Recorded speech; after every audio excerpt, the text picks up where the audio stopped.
Viu como é rapidinho? Nós já estamos de volta com o nosso TVB Entrevista de hoje. Eu tenho o prazer e a alegria de receber aqui no estúdio o Sandro Silva, que já foi vereador aqui da cidade, mas está sempre muito envolvido com muitas coisas na região, principalmente no que se refere ao bem-estar da comunidade. E quando isso acontece, nós temos o prazer e a alegria de trazer aqui no estúdio para conversar e debater muitas coisas.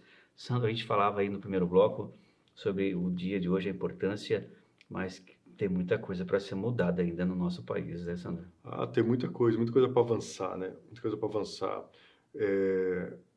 O governo, como a gente falou, né? As escolas têm feito debate, né? A gente precisa aportar mais dinheiro também, né? Dar mais suporte também, né? Com relação a isso.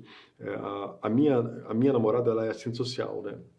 E ela sempre reportava que ela trabalhava em escolas, né?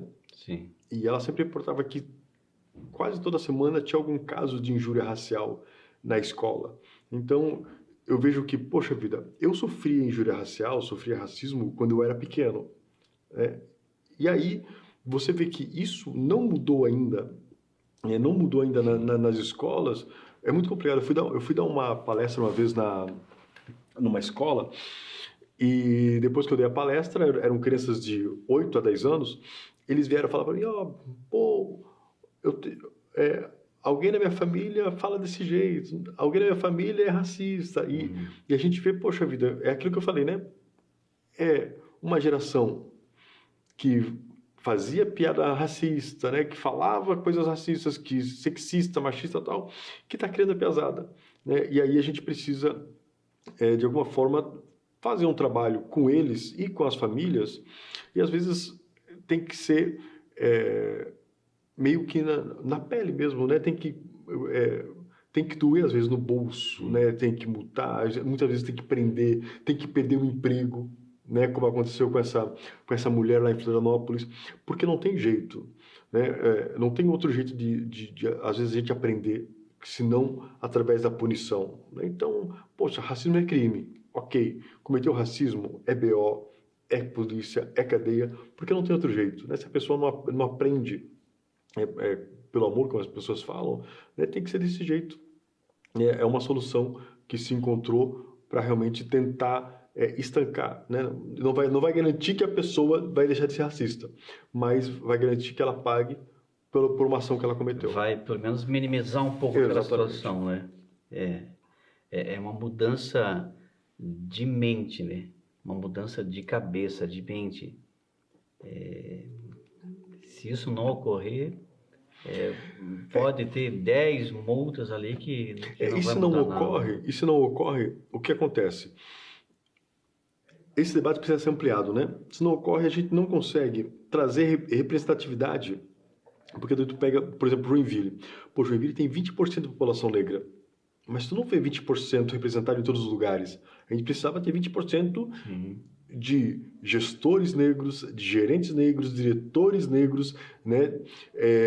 Possibilitar que 20% da população negra pudesse estar no meio empresarial também, né? Estar tendo voz em ACIG, em AJORPEME, né? Nas associações todas, mas não é o que acontece, né? Então, realmente, em algum momento, esse acesso está sendo negado, né? Está sendo negado. Às vezes não de maneira explícita, olha, você não vai porque, Sim, claro, claro. mas em algum momento isso está sendo feito. E foi feita uma pesquisa em 2014, Agnaldo, da BRH Joinville, em que ela mostrava qual que era o perfil do empregado de Joinville, né? Do colaborador de Joinville. E aí foi feita uma pesquisa, e a pesquisa trouxe que o perfil do colaborador, do empregado de Joinville era o jovem, homem e branco, né? Então, o perfil de contratação, então, alguém está preferindo contratar esse tipo de perfil, Tá manipulando o negócio. entendeu? Então, realmente, essas coisas precisam mudar. E aí, não é, eu estava falando hoje com alguns amigos que não é só você colocar um post no Instagram, Dia da Consciência Negra. Mais do que colocar um post no Instagram sobre respeito, é trazer esse debate para tua empresa, para tua escola, né, para o meio que tu convive e falar o seguinte, olha, vamos lá, vamos debater, né? O que é isso? O que é a consciência negra? O que precisa ser trabalhar na questão da representatividade. Vamos olhar para a nossa empresa. Será que todo mundo está sendo representado aqui? Né? Será que os nossos cargos de gerência, os nossos colaboradores, será que nossos diretores, todo mundo está sendo bem representado aqui? Né? Onde é que estão as pessoas negras aqui? Né? Onde é que estão as mulheres aqui dentro? Então a gente precisa realmente promover esse debate e as empresas, vai chegar esse momento, eu acredito, que vão ter que parar e olhar para dentro de si e pensar, olha, a diversidade é importante ter homens, mulheres, pessoas de diferentes regiões do país, né? Quem sabe diferentes regiões do planeta também, mas também precisa ter essa diversidade dentro, né? Olha, tem que ter uma pessoa negra, tem que ter mulheres, né? Tem que ter homens, tem que ter jovens, tem que ter idosos, né? Tem que ter o PCD, mas é importante trazer esse debate, né? Porque essa diversidade traz muito para dentro da empresa, né? Traz mais criatividade, né? Traz mais empatia também, traz mais solidariedade. Então é importante fazer esse debate dentro das empresas. Hoje se fala muito sobre igualdade social, igualdade. Mas a gente vê essa questão que você falou aí, dos salários que são baixos, a questão, a mulher negra sempre recebe menos. Por que ela recebe menos? Ela não faz a mesma função, não trabalha igual, não está ali no mesmo horário e não sai no mesmo horário que os outros. Então, por quê? Por que essa desigualdade, né? A gente tem mensagem, hein, João? Então, coloca na tela. Vamos acompanhar quem que está mandando mensagem para cá. O Paulo Kamienski, parabéns ao programa e só Sandro tá aí. Um abraço, Paulo. Conhece ele, Wilson? Conheço o Paulo Kamienski, que é o da camiseta do uniformes lá, né? O Kamienski é gente boa pra caramba. Gente boa, né? Gosto dele. Vi esses dias na quadra do Adolfo lá. É? Isso. Vamos lá, tem mais mensagem aí? Longino, para mim, a cor da pele é somente uma casca de árvore. O que importa é o interior que ninguém vê, mas não precisa cortar para ver. O sangue é vermelho e todos temos defeitos. Somos todos seres humanos e tá bom. Longino de Massaranduba. Falou tudo aí, Sandro. Longino de Massaranduba. Exatamente, né? Esse é o mundo ideal, né? Em que a gente não ligue para a cor da pele, né? Que a gente ligue realmente para a competência. Inclusive, nessa questão de processo de seleção de funcionários, tem empresas em São Paulo que hoje em dia já não contratam mais pessoalmente. Eles fazem todo o processo de entrevista sem conversar com a pessoa presencialmente. Ela só vai vendo só pela questão da competência, né? Vai fazendo entrevista por voz, né? Ver o currículo, né? E só quando ela é realmente contratada é que vai ver a pessoa, né? Para não influenciar, né, a questão do estereótipo, né? Então, olha, não sabe se é homem, não sabe se é mulher, não sabe se é negro, não sabe se, né? Mas ela vai, olha o currículo, vê a competência, vê se a pessoa corresponde aos requisitos que a empresa quer, que é o que importa. Bacana, né? E depois, olha, contratei, que vai conhecer a pessoa. É uma nova visão de empresariado, exatamente, né? Exatamente. Que tem que vir para cá, tem que vir aqui para o sul essa visão aí. Eu ia te perguntar, Sandra, sobre o que você tem feito para mudar essa realidade, né? O que tu acha que está sendo feito, que precisa ser feito ainda? Enfim, um programa de lideranças, não sei, o que tu... A sociedade como um todo, né, os movimentos sociais têm se organizado, né, para fazer esse debate, né? E a gente, enquanto movimento social, vale falar agora também que eu sou diretor da Sociedade Kenya Club, né? E a Sociedade Kenya Club, que fez 65 anos esse ano, nasceu justamente porque os negros não podiam estar em espaços de diversão onde os brancos estavam. Que loucura isso, hein? E foi ainda pouco, né? 65 anos atrás. E aí o Kenya nasce para isso, né? Como um lugar de recreação, de entretenimento e também cultura e também de debate político, né? De debate político.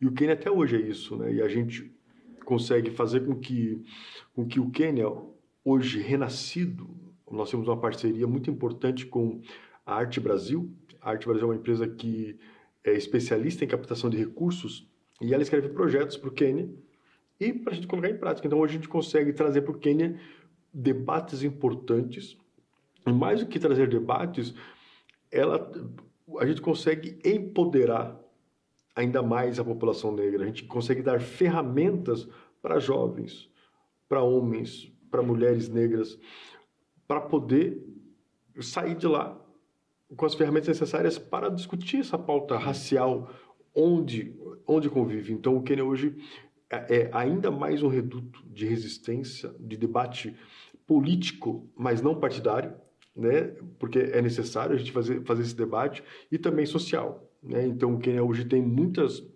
coisas acontecendo lá dentro. A gente tem grupo de idosos, né? Grupo de dança para idosos, a gente tem balé infantil, a gente tem uma companhia de dança própria do Quênia, a Companhia 255, nós temos uma escola de teatro, nós temos aula de teatro lá dentro, temos aula de percussão, aula de costura.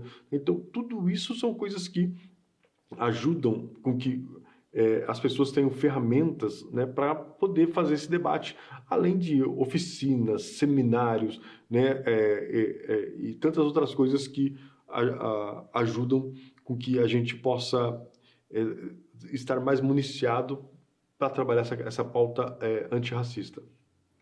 Muito bem, muito bem. Tem uma mensagem aí, João? Está no ponto? Então coloca lá, vamos acompanhar. O Jânio passa por aqui. Boa noite, Sandro, meu amigo, parceiro, guerreiro. Parabéns, sucesso que está fazendo até hoje. Ele morava no Panágua. Jogamos juntos futebol de areia. Eu era goleiro. Você lembra, Sandro? Que ele era goleiro? Sim. Tempo bom. Hoje em dia eu não posso mais jogar futebol, tenho problema no joelho. Eu era zagueiro. Era aquele zagueiro do grosso ainda, né? Não era dos habilidosos. Mas é muito legal, Jânio, um abraço, né? A gente jogava areia no seu Orlando também, jogava areia lá no Extremo de Matos. A areia é pesado, né? A areia é pesado e complicado, mas é muito legal, muito bacana. Ai, matou a saudade aí. Sim.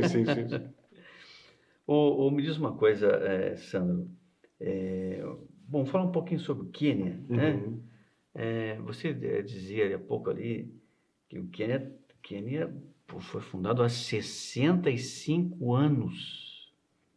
Parece muito. São apenas 6 décadas e meia, né? E justamente para dar um suporte para as pessoas que passavam por momentos difíceis de marginalização, discriminação. E vocês tinham ideia de que o Quênia, que começou tão quietinho, se transformaria hoje na potência que é o Quênia hoje?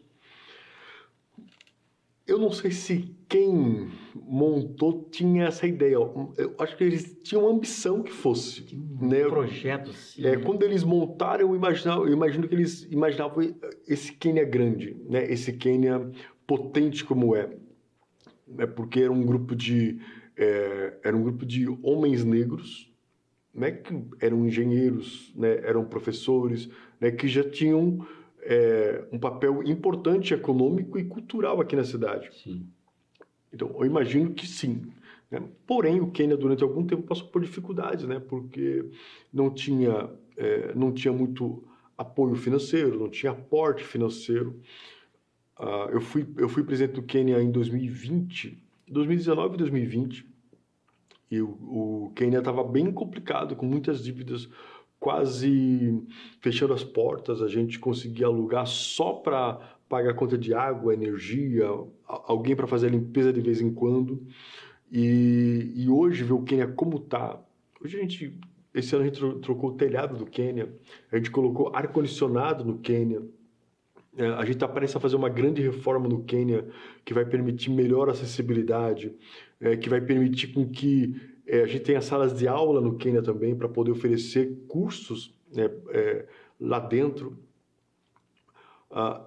Então a gente vê que realmente o Quênia está se tornando aquilo que os primeiros nossos, né, os fundadores pensaram que ele fosse, né? Esse espaço de mudança social, né? De transformação social, né? De transformação cultural.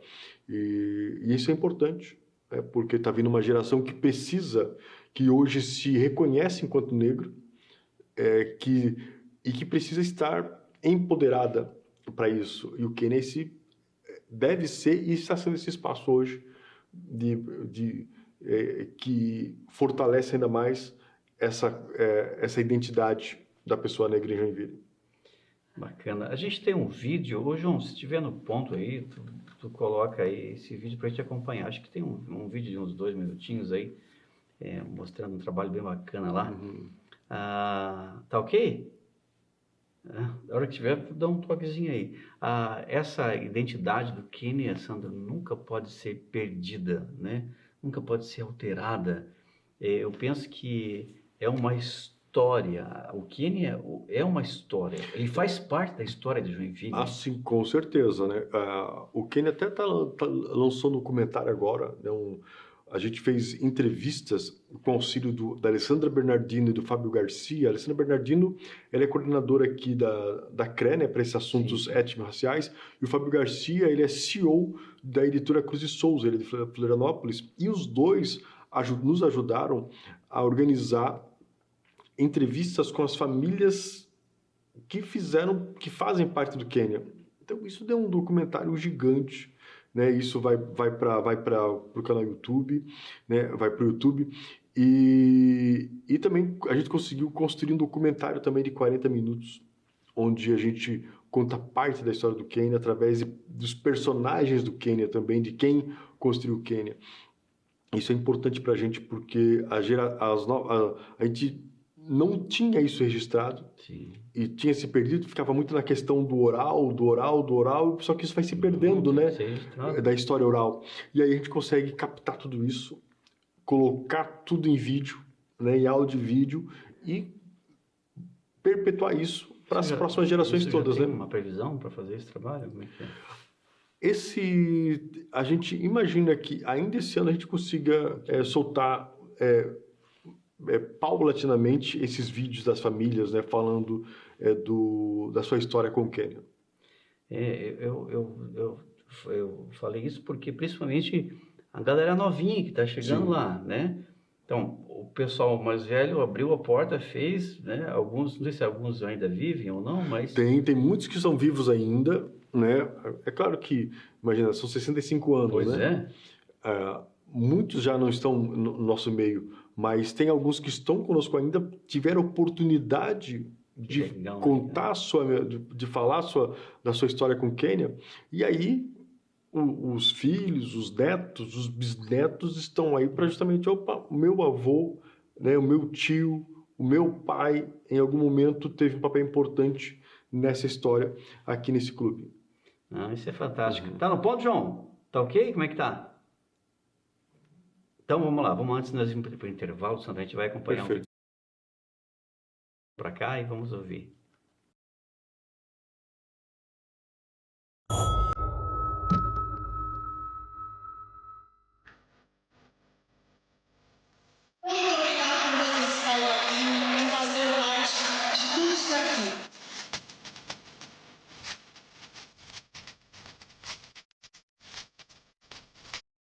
Estamos muito felizes, tá? E honrados e a gente ser lembrado, né? Nesse momento que o Quênia está atravessando, chegando num patamar que merece pelo trabalho que a diretoria vem fazendo. A gente espera honrar, né, esse compromisso que a gente está assumindo agora.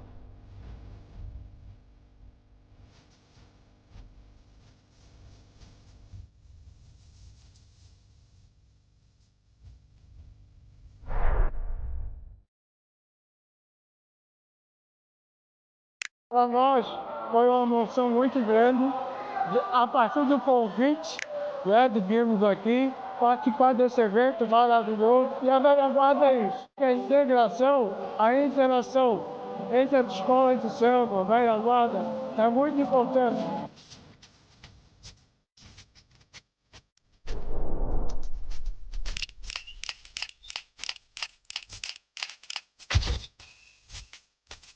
Estou muito contente de participar, de fazer parte daquilo que a minha mãe iniciou. Que satisfação, sou muito grata e com muita emoção nós e nossos familiares estamos aqui hoje fazendo parte de tudo isso.